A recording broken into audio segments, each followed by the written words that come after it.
नमस्कार दोस्तों, मैं हूं आशीष और स्वागत है आपका आपके अपने प्रोग्राम जिसका नाम है छूना है आसमान में।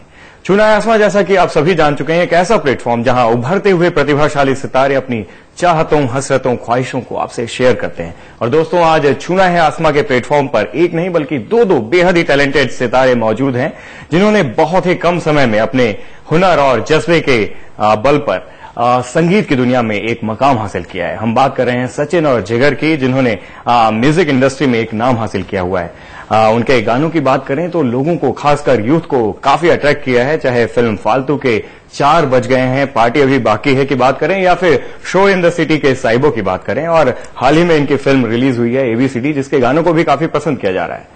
आप दोनों का स्वागत है सचिन और जिगर छूना है आसमां पर। हाय आशीष। शुरुआत करते हैं, आपके बचपन के बारे में कुछ जानना चाहेंगे, कुछ उसके बारे में बताइए। जी, मैं सिंगिंग फॉलो कर रहा था जी। मैं बनना चाहता था अपनी लाइफ में कुमार शानू तो उनको फॉलो करता था और मैं सिंगिंग करते करते सीखता था शास्त्रीय संगीत। तो नदीम श्रवण जी के यहाँ मैंने गाना शुरू किया, हमें राय प्यार के में एज ए चाइल्ड सिंगर मैंने गाया भी। कहीं पढ़ाई के लिए म्यूजिक को छोड़ा, फिर जब म्यूजिक सर पे हावी हो गया तो पढ़ाई छोड़ दी। जिगर से कब मुलाकात हुई? हम काम बांटने के लिए मिले थे एक्चुअली। हम लोग सचिन बहुत सारी टेलीविजन सीरियल्स और प्लेस कर रहा था और मैं तभी राजेश रोशन जी के साथ अरेंजमेंट कर रहा था। तो हम लोग कुछ काम बांटने के लिए मिले और बस तब से साथ में ही काम कर रहे हैं। कब से सोचा कि सिंगिंग को या म्यूजिक को एज अ प्रोफेशन चुनना है, और घर वालों का क्या रिएक्शन था उस पर? ये मेरी बुआ तो अभी भी मुझे यही कहती कि तेरा बाजा बज रहा है या बंद हो गया बजना। देखिए, वी कम फ्रॉम वो गुजराती जैसे सेटअप है हमारा ना, तो या आप बिजनेस कर रहे हैं या आप डॉक्टर बन चुके हैं, दो में से कुछ भी नहीं हुआ। तो उनको ऐसा लगता है कि तो सचिन अपना CA कर रहा था, लास्ट ईयर में था, और मैं MBA कर रहा था। पर जब हम दोनों एक दूसरे को मिले तब शायद मेरा लास्ट ईयर मैंने डिसाइड किया था कि अब मैं नहीं करना चाहता हूँ MBA। और जब मैं उससे शेयर किया तो उसने बोला, अरे मैंने भी छोड़ दिया है CA, तो अब जो होगा साथ में होगा। तब चल के हमने डिसाइड किया कि अब म्यूजिक ही करेंगे और उसके अलावा हमें कुछ आता ही नहीं है। पर जरूर हमारे माँ बाप का हमको सपोर्ट रहा, उन्होंने हमको बहुत प्रोत्साहन दिया। पहला बड़ा असाइनमेंट क्या था? फालतू। हम सबसे पहले तो एक्चुअली हम राजेश रोशन जी को असिस्ट करते थे। उसके बाद हमने प्रीतम सर को असिस्ट किया। उसके बाद अनु मलिक जी से लेके रहमान सर के लिए, सबके लिए काम किया हम लोगों ने एज अरेंजर्स। फिर प्रीतम दा है, उन्होंने हमें बोला कि तुम लोग बहुत अच्छे कंपोजर्स हो, तुम्हें निकलना चाहिए, अब कितने दिन तुम हमारे नीचे काम करोगे। तो और हमने कहा वी आर नॉट प्रिपेयर्ड, अभी हम तैयार नहीं है। तो उन्होंने कहा कि तुम कभी ना कभी कूदना है, अगर कूदना है तो अभी कूद जाओ। फर्स्ट फिल्म की बात करते हैं, शायद तेरे संग। जी, सतीश कौशिक जी एक गाना ढूंढ रहे थे, प्रमोशनल गाना। समीर साहब लिरिसिस्ट समीर रंजान साहब, उन्होंने हमारी मुलाकात करवाई और सतीश जी हमारे स्टूडियो पर आए एक गाना खोजते हुए।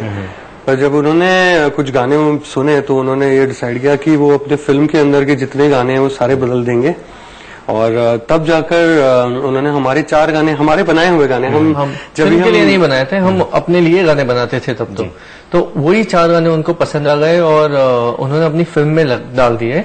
उसके बाद जब वो एल्बम रिलीज हुआ तो हमें क्रिटिकली बहुत उसका एक्लेमेशन मिला कि बहुत अच्छे गाने हैं। तो उससे हमें और प्रोत्साहन मिला कि अच्छा ठीक है, अपना काम भी लोगों को समझ में आ रहा है। और वाकई मेरे और जिगर के लिए एक वेकअप कॉल था वो, कि हाँ जरूर हम कर सकते हैं एक फिल्म का म्यूजिक। और यकायक हम म्यूजिक डायरेक्टर्स बन गए। बॉलीवुड में बोलते हैं कि किसी अगर कोई न्यू कमर है और उनका अगर कोई रिलेटिव नहीं है, गॉडफादर नहीं है कोई आपका, तो स्ट्रगल करना पड़ता है। क्या किसी तरीके के स्ट्रगल से गुजरना? सर बिल्कुल, 10 साल हम लोग स्ट्रगल ही कर रहे थे, हम अरेंजर्स। पर ये था कि हमने हमारा स्ट्रगल थोड़ा सा हैप्पी कर दिया, ये सोच के कि जब हम सीरियल कर रहे थे तो हम यही सोचते थे कि हम सीरियल में बेस्ट करेंगे।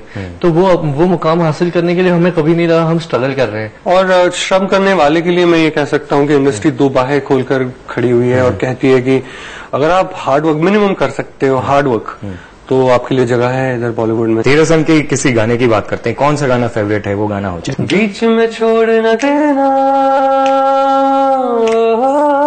ये तो कहता है मोरे सैया,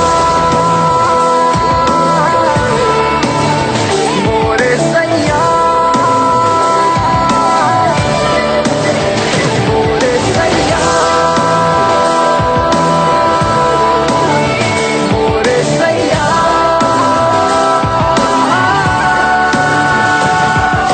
अपनी म्यूजिक की ट्रेनिंग के बारे में कुछ बताइए आप दोनों। जी, जैसे मैं कह रहा था कि मैंने पहले कभी सोचा नहीं था कि मैं म्यूजिक कंपोजर बनूंगा। उस दौरान मैंने शास्त्रीय संगीत की तालीम ली। मैंने करीब 8 या 9 साल रिगरस इंडियन क्लासिकल म्यूजिक सीखा, जैसे आमतौर पे कोई भी सिंगर सीखता है। उसके बाद हम जैसे बहुत सारे यंगस्टर्स की लाइफ में AR रहमान नाम की पर्सनालिटी आई, रोजा आया, और रोजा ने हमारे सिस्टम को थोड़ा सा हिलाया, और तब महसूस हुआ कि सिंगिंग से बढ़कर हम कुछ करना चाहते हैं। और जब ये स्टॉर्म आया हमारी जिंदगी में, सैलाब आया, तब हमने मैंने खासतौर पे थोड़ी सी तालीम ली कीबोर्ड सीखने की, ताकि जो हम सोचते हैं, जो धुन बनती है, या उसको किसी और डायरेक्टर के सामने, प्रोड्यूसर के सामने प्रेजेंट करने के लिए मैंने उतना कीबोर्ड सीखा, सो दैट वही जो म्यूजिक हम कंपोज कर रहे हैं उसको रिकॉर्ड करके सुनाया जाए। तालीम कितनी जरूरत रखता है आज के माहौल में, क्योंकि टेक्नोलॉजी इतना हावी हो गया है, क्या लगता है कि रियाज और वो तालीम उतनी जरूरत है अभी भी? वो प्लेटफॉर्म है जिसके ऊपर आप खड़े हो, उसके ऊपर खड़े रह के आप चाहे जंप करो, लेकिन वो प्लेटफॉर्म है, अगर वो आपका मुकम्मल नहीं है तो कहीं थोड़ी तकलीफ हो सकती है। जी, बात करते हैं फालतू की, जिसने एक पहचान दी, शायद करियर का आपके टर्निंग पॉइंट भी कहा जा सकता है। उसके गाने इंस्टेंट हिट हुए और यूथ के बीच में तो एक सेंसेशन क्रिएट कर दिया। जैसे कि बात करते हैं 4 बज गए की, उस फिल्म के बारे में कुछ बताइए। जैसे हमने कहा कि हम पहले प्रोग्रामर थे, अरेंज करते थे गाने, तो वाशु भगनानी ने हमें तभी नोटिस किया था। तो जब उन्होंने डिसाइड किया कि रेमो सर एक फिल्म बनाएंगे, तो वाशु जी ने रिक्वेस्ट की रेमो सर को कि तू इन बच्चों के गाने सुन के आ जा। तो रेमो सर ने आके हमें पहले दिन कहा कि देखो मैं आया हूँ सुनने और मैं खुले दिमाग से सुन रहा हूँ, अगर मुझे नहीं पसंद आया तो तुम लोग बुरा नहीं लगाना, और मुझे पसंद आया तो मैं तुम्हें नहीं छोड़ूंगा। और वाकई उन्होंने हमें 7 दिन का टाइम दिया और एक ही ब्रीफ दी हमको कि ऐसा गाना बनाओ बेटा जो तुम्हारे आईपॉड पर से ना उतर पाए। तो 7 दिन हमने कुछ 25-30 गाने बनाए, और जब रेमो सर आए उनको हमने वो गाने सुनाए, और मुझे याद है कि पर्टिकुलरली 2 या 3 ऐसे गाने थे जो गाने सुन के उन्होंने अपने माइंड में डिसाइड कर लिया था कि ये गाने मेरी फिल्म में है। और उस दिन जब वो वहां से खड़े हुए तब उन्होंने कहा कि you guys are doing my film, और अभी बिल्कुल प्रेशर मत लो और अपने लिए गाने बनाओ बस। और तब उनकी ब्रीफ ये थी कि ये हम सबके लिए पहली पिक्चर है, हमारे लिए, रेमो सर के लिए, फॉर दैट मैटर इवन जैकी के लिए वो पहली बड़ी पिक्चर थी, जैकी भगनानी के लिए।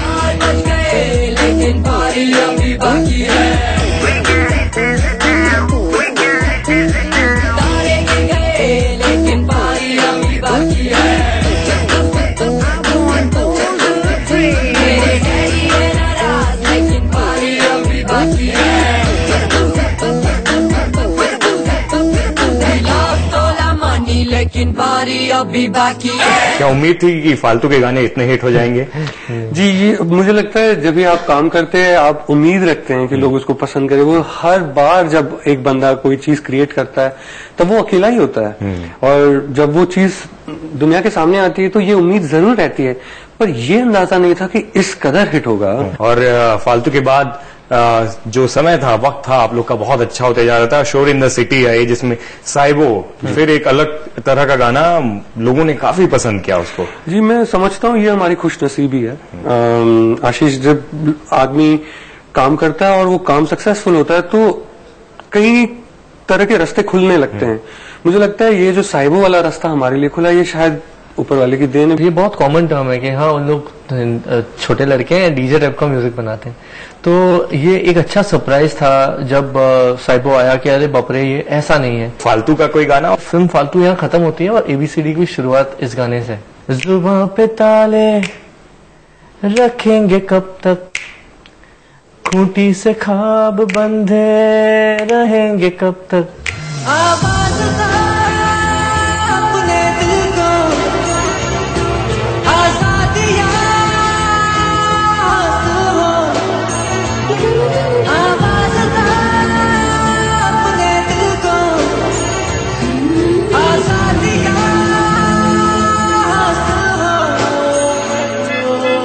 हो। साइबो अगर ना हो तो फिर इंटरव्यू अधूरा रहेगा। साइबो भी हो जाए। धीरे धीरे नैनों को धीरे धीरे जिया को धीरे धीरे भाइयों रे साहेबो। मनी साहेब जी हम करता कहानी, नैना नवाबी जी न समझे इशारे धीरे धीरे, नैनों को धीरे धीरे, जिया को धीरे धीरे भाइयों रे साहेबो। 2011 की बात हो रही है और उसी साल आई थी हम तुम और शबाना जी। फिल्म ने भले ही बॉक्स ऑफिस में बहुत अच्छा बिजनेस न किया हो, लेकिन गाने लोगों ने काफी पसंद किए। कैसे ये जो तालमेल है, आप चाहे शोरिंदर सिटी की बात करें, फालतू, या फिर हम तुम शबाना की बात करें, ये कैसे बिठाते हैं हर बार एक्सपेरिमेंटल कैसे? ये फालतू के पहले का म्यूजिक था जो कि वापस आया, तो हमारे लिए वो उस टाइम पे आया जब हम मेलोडी गाना कर रहे थे और हमें जरूरत थी कि फिर से एक थोड़ा सा एक्सपेरिमेंटल या आप कहें थोड़ा सा कमर्शियल और एक्सपेरिमेंटल के बीच की गली का गाना है। मुझे लगता है आशीष वो ऑप्शन आपके पास नहीं है अभी कि आप एक्सपेरिमेंट ना करें। मुझे लगता है जो दौर चल रहा है वो जितना मेलोडी का है, जितना मस्ती का है, उतना ही इनोवेशन का है। इस फिल्म से कोई अच्छा आपका फेवरेट गाना? जी, हे ना ना ना शबाना ऐसे रूठो ना, है ना ना ना शबाना मुस्कुराओ ना, हे ना ना ना सजा दे होठों पे हंसी, हे ना ना शबाना बन जाएगी मेरी जिंदगी, हे ना हो ना शबाना शबाना। बहुत ही इंटरेस्टिंग बातें चल रही हैं आपसे, बहुत ही म्यूजिकल बातें हो रही हैं, लेकिन यहाँ वक्त है एक छोटे से ब्रेक का। दोस्तों, हमारी बातचीत बेहद ही talented music director duo Sachin और जिगर से यूं ही जारी रहेगी। छूना है आसमां पर, आप कहीं मत जाइएगा।